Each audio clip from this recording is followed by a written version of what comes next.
Happy to have you joining us for the first time here this spring, Matt.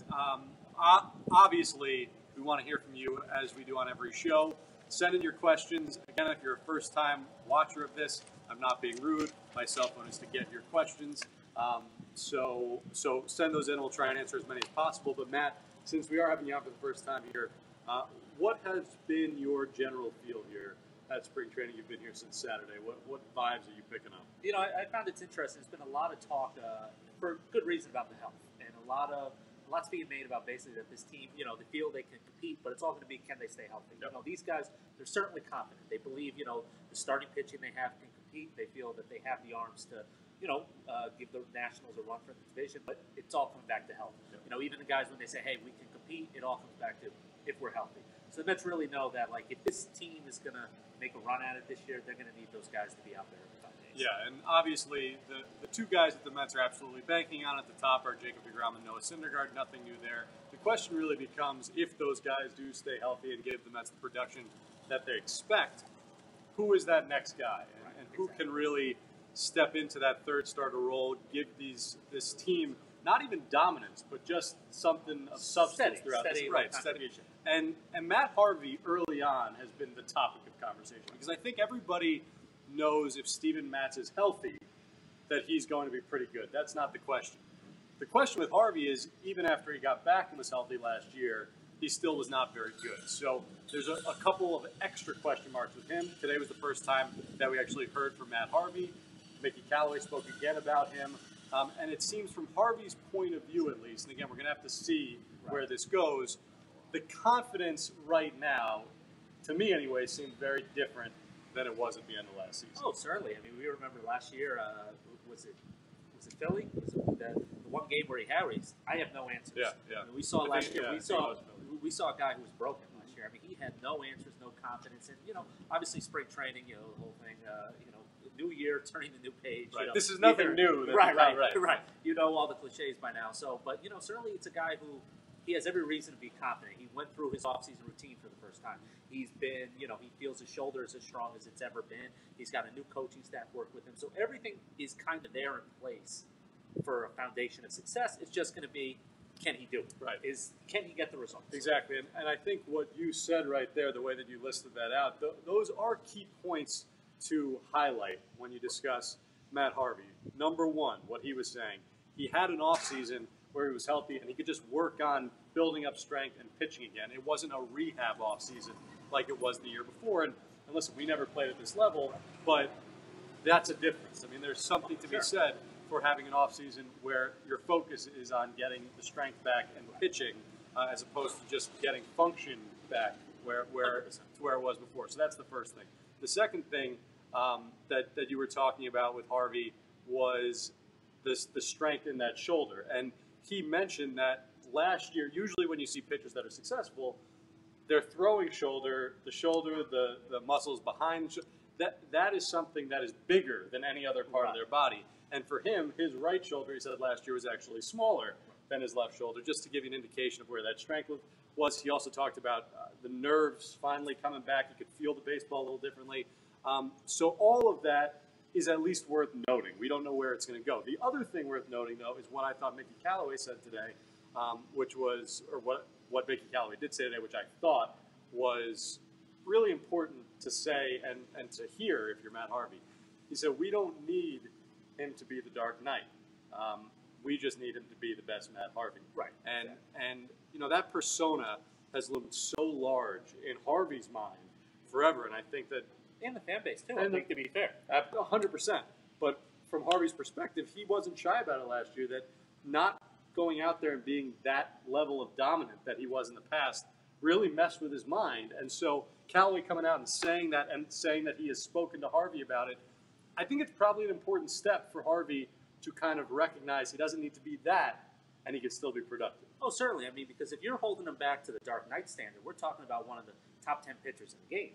And, you know, with no disrespect to Matt Harvey, after all he's gone through, that might, you know, he might not be that guy anymore. But if you're holding him to that standard, it's unfair to the guy in some perspective because he might not be that guy anymore.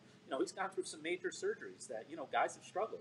Thoracic outlet syndrome, obviously. Surgery, guys don't come back from all the time. So there's a lot of stuff for him to build back, and to kind of let him, I do think I think it just, I don't know, maybe refreshes him just a little bit. Like, hey, you don't need to be that ace. Yep. We don't need you to be Syndergaard, DeGrom, Harvey, like the threesome at the top of the rotation. If they can get consistency, if Harvey can give them, just steady production, I mean, I think that's a big boost. I mean, I look at this team, I think the top two guys at the top are set. But if they get that third guy, that changes the whole complexion. All right, so it's interesting what you said, that you just said that right there, because this is a debate that I've had with multiple people, and I'd love to hear your thoughts on it.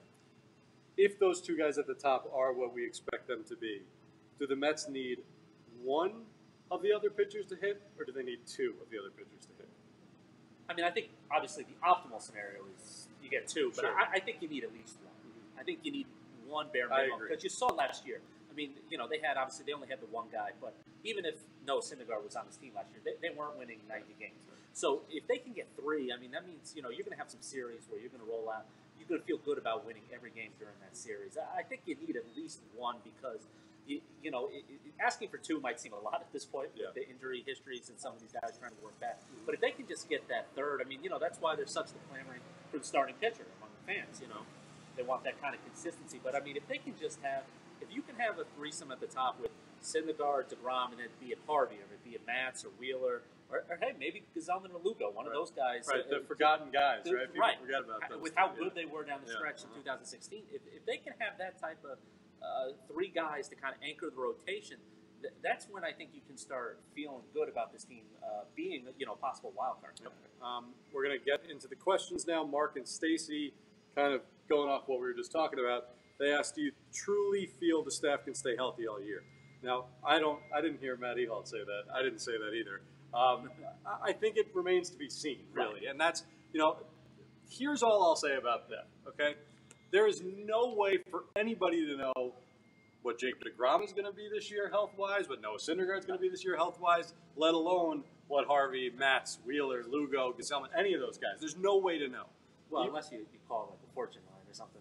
You think they? No, I wouldn't. But I mean, you could take. So maybe, all right, Mark and Stacy, maybe direct your questions elsewhere. Yeah. No, but for me, the refreshing thing about this spring training is that the Mets really seem to be acknowledging that issue exists and trying to do it differently. And that's I don't know if it's going to work. We have no idea if it's going to work.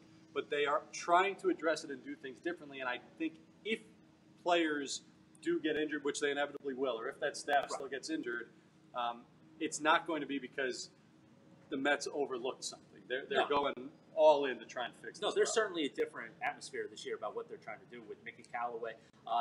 There's just been a difference in camp. It's been a little bit more, it's compact, a little bit more efficient. There's certainly the way that they're managing things. Like you said, nobody knows when it comes to injuries. I mean, you can do everything right in the world. As Terry Collins used to say, if the arm's going to break, it's going to break. Right. There is no science really when it comes to some of these injuries and stuff. So, but as you said, if you put in the safeguards and you try and do these things, you have the new guys in here that are monitoring things. You keep closer tabs on things. I talked to Sandy Alderson the other day about why do you trust these guys to stay healthy this year when they couldn't last year? And he mentioned part of it was he said they feel 100% better about the guys right now than they did last year, because they monitor them, because they have the certain technologies, philosophies that they're putting in place. Now, we'll see if it matters. It might not, but at least if you're trying something different and doing what you can, if they get injured, you can say, hey, we did what we could. That's exactly right. That's exactly right. Jason, prediction for Nimmo in 2018. You got anything? I think he's really going to take the next step.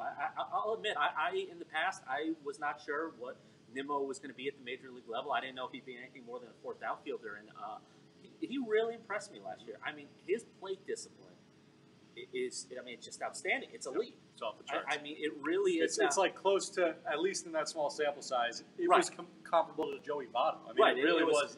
Like you said, you only had about 200, 250 plate appearance sample, so it's not over a full season. But, the guy's plate selection, and the one thing he can do is he can get a hit off the bench. which is a fantastic weapon to have late in games when you can put a guy out there. Certainly, I mean, he certainly changed my opinion on him. Yep. He certainly is a guy that I think can be a meaningful contributor at the major league level. And, we'll see what happens with the battle between him and Juan Lagares. But certainly, if he can, replicate what he did last year, getting on base, that's a nice little, platoon that you've got there if they choose to go with the platoon. Yes, it absolutely is. And I think probably, and this is without anybody saying this outright, it would seem that that's the plan right now, is to go with the platoon in center field until Michael Conforto comes back. The way that I'll button up this point on Nimmo, though, is I just had literally I was talking to you before we came on. I just had about a 40-minute conversation with Brandon Nimmo, and it is clear that those 2 months did wonders for his confidence. Right. It's one thing to feel like you can be a productive major league player. It's quite another thing to get consistent at bats up here for a couple of months and prove it. And so I think Nimmo really now feels like he's a major league player and he belongs. And it's a different feeling for him in camp. I mean, last year, he probably would have made the team if he didn't get hurt over Michael Conforto, actually. It's funny how things work out. Right. But in camp last year it was Conforto, Cespedes, Jay Bruce, Curtis Granderson, Juan Lagares, and Nimmo. So, I mean, he was kind of 5, 6 on that chart. You know what I mean? Right. Now he knows he's going to be on this team. And so I agree with you. I don't know. Listen, if all those outfielders stay healthy, which is a big if, you don't know how much playing time he's going to get. But he's proven, like you said, that he actually doesn't even need regular playing time to be a productive player. And I think he could be a really nice aspect of this team. And there's certainly something I think to be said for a guy like him who brings energy. Yep. Like, it might sound cliche to people, but it does make a difference when you have those guys in the dog days of August. It sounds cliche to fans. And listen, I was one of those fans, right? But it sounds cliche until you're on the ground here and you see it, right? And you see how sometimes that matters. You need a little spark. Yeah. In August, and maybe as game that's 7-4, you need that guy who beats out that infield single and just gets something going. All right, 2 more. Joe asks, how much longer do the Mets go with Travis d'Arnaud at catcher? I think that's going to be determined by Travis. Yeah. I mean, realistically, because, you look at him, the time's running out. Like, certainly, he's not young anymore. That's what I mean by time running out. Not that, anything, but he's not this young prospect. He's an older guy now, and, he's going to be hitting free agency soon. So Travis d'Arnaud's kind of future as a major league player is going to be determined by how he plays. Now, certainly, I thought last year he showed a lot of potential.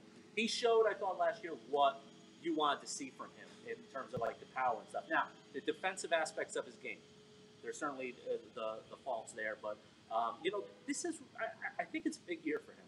And I know we've been it seems saying like that, we've right? been saying that all the time, but this really could be kind of the year that, because, certainly the Mets are going to have to make a call soon. They're going to have to say, hey, d'Arnaud is our guy, or they're going to have to move on. And he needs to kind of, show that if he wants to be part of the future. And to follow up on that, this is also from Joe. That's what it said. Okay, I get my text is also from Joe.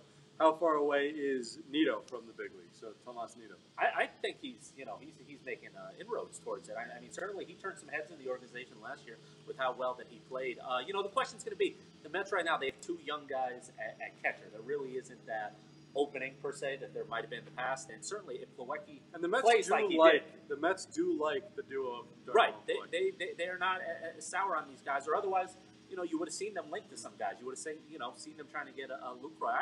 Nito's really a guy to keep an eye on there because certainly he's working his way up, and I mean if somebody gets injured, there's playing time for him. The bat is going to play. The reports are his bat will play. Yeah, he struggled a little bit early on last year making that adjustment to Binghamton. We've seen guys do that, but he is someone that I know the coaching staff likes. They like his work ethic. He seems to go about things the right way. There's not a place for him right now, but to ask how far away he is from being a big league player, I mean, not crazy far. Not crazy. I mean, sometimes you're one injury away. Right. Exactly. All right. Anyway, he is Matt Ehalt of The Record. What'd you think of your first foray into SNY Spring Training Live? Hopefully you guys enjoyed it. I had a good time. We'll see what the feedback is. No, it was good. I mean, don't hold my looks against me. All right, I won't. He's Matt Ehalt. I'm Steve Gelbs. Thanks as always for tuning in. We'll be back with you tomorrow.